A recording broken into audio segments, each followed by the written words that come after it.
আমরা চাইলে আমরা সেই ভোটটাকে আমরা নাও দিতে পারি। আপনারা ভোটটাকে বয়কট করুন, দেখুন তো তারপরেও জিততে পারি কিনা দেখুন করে, তাহলে বুঝতে পারবেন আমাদের জোর কতটা, বাঙালির জোর কতটা। আমাদের জায়গায় এসে অন্যেরা এসে পিষে দিচ্ছে, আর আমরা চুপচাপ দাঁড়িয়ে সারা জীবন এই প্রতিবাদ, গান, নৃত্য এই করে যাচ্ছি, সঠিকভাবে প্রতিবাদ করছি না। কিছু প্রতিবাদী মানুষ তো প্যালেস্টাইন, গাজা, ডোনাল্ড ট্রাম্প নিয়ে ব্যস্ত। মুর্শিদাবাদে মানুষ মরছে, কলকাতায় মানুষ মরছে, সেখানে তাদেরকে খুঁজে পাওয়া যায় না। তারা এইদিকে মাইক নিয়ে ঘুরে বেড়াচ্ছে ডোনাল্ড ট্রাম্প, গাজা, তারপর প্যালেস্টাইন নিয়ে।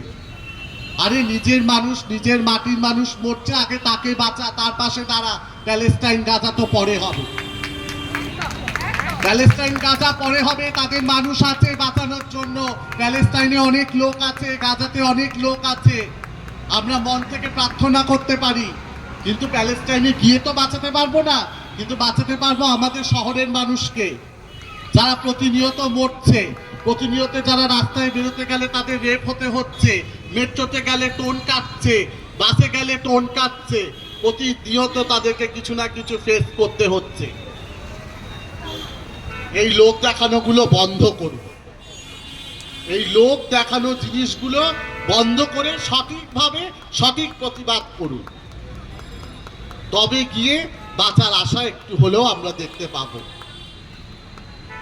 আর বেশি কিছু আর বলবো না। অসংখ্য ধন্যবাদ। একটু